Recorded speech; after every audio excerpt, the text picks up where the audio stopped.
Чоң келатат дегенде чочуган Оштун жетекчилери. Ошол борбордон кайсыл чоң келе турган болсо эле ушул Оштогу Ош облустук администрациясында жана ошондой эле мэриядагы жетекчилер өздөрүнүн функциясына кирбеген жумуштарды дагы аткарып ишет.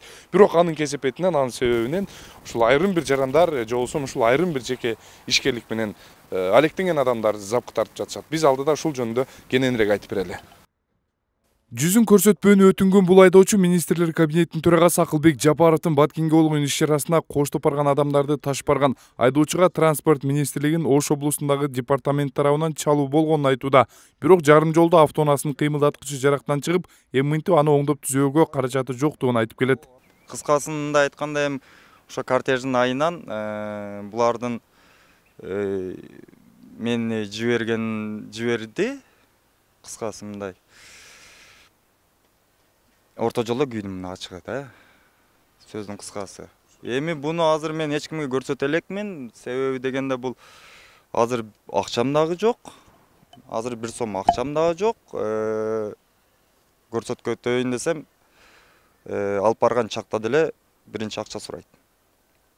Анан бунун угушу боюнча мен 80 миңдик мотор бар деп атат, бирок ал буга түшпөйт деп атат. Себеби дегенде бунун коробкасы башка экен, маховиктери башка экен.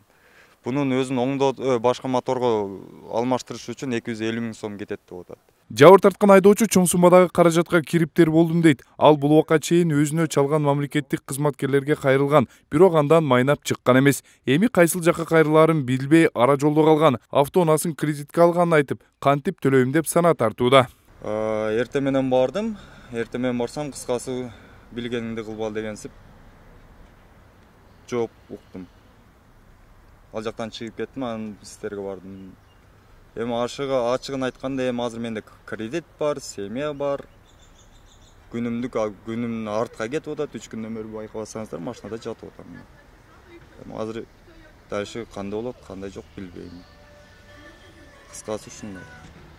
Борбордон келген жетекчилерди шан шөкөт менен тосуп алып, алар үчүн баардык ыңгайлуу шарттарды түзүү салтка айланган көрүнүш. Алардын тамак ашынан тарта жогорудагы айтылгандай транспорттук маселелерин чечүүнү жергиликтүү бийлик жана башка кызматтар өздөрүнө жүктөлгөн тапшырма катары кабыл алып алышкан. Транспорт министрлигинин алдындагы департаменттин жетекчиси да жогорку бийлик өкүлдөрүнүн айтканы боюнча кичи автобусту таап бергенин жашырган жок. Бирок алардын иш функциясында бул маселелер каралган эмес. Эми биздин кураторубуз бар. Ошо транспорт кызматынын куратору бар. Ошо кишилер бизге көмөктөшүп койгула, жардамдашкыла дейт. Биз анча-мунча биз ошонун жетекчилеринен технический состояниясы исправный, бузулбай турган машиналардан болсо жардам берип коюңуздар деп суранабыз.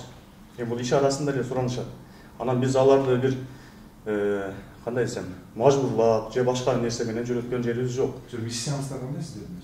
Эми миссиябыз ал жерде булар суранып атат бизден. Жок, өзүңүздөр бизден жогору жакта турган башкармалыктар бизден суранып атышат жөн эле. Жок, аны түшүнөм. Ош облустук бийлик өкүлдөрүнүн жооп алуу 2 күнгө созулду. Аппарат башчысы ар кандай шылтоолорду айтып жооп берген жок. Ал эми транспорт тармагын жетектеген куратор да өзүн солдат экенин, кызматты жогорку адамдардын тапшырмасы менен аткарганын айтып чектелди. Машинаны эми бул ошол жакка кирип сүйлөшөлү, басып жүрү. Ажалакка кирип. Чалган экенсиз го эмеге? Кимге? Не деп? Транспорт министрлиги машина керек деп. Эми ал жерде прессага машина керек дегенден чалгам да мен. Ошол эле башка. Эми мен бул жерде солдатмын, чакырды да мен не башка. Ошол эле. Сизге ким айтты эле? Мага эми машина керек деп айткан да ал жердечи. Ошо айткандан чакыргам да. Бирок сиздин функцияңыз башка да турат. Эми функция мен эми транспорт инспекцияга куратормун да.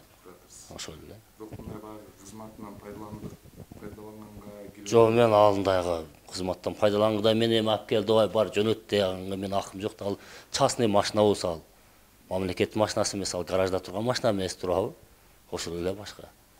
Эмнеге анан частныйларды ошока жибересиздер? Эми ал мен функцияма кирбейт, аны жөнөткөнгө мен ал шофёрдү бар десем, ал менин тилими албайт да. Ал частный машинада. Ошол эле башка. Эми чыгымы эмне болот, чыгым? Эми чыгымын эми билбейт экенмин аны.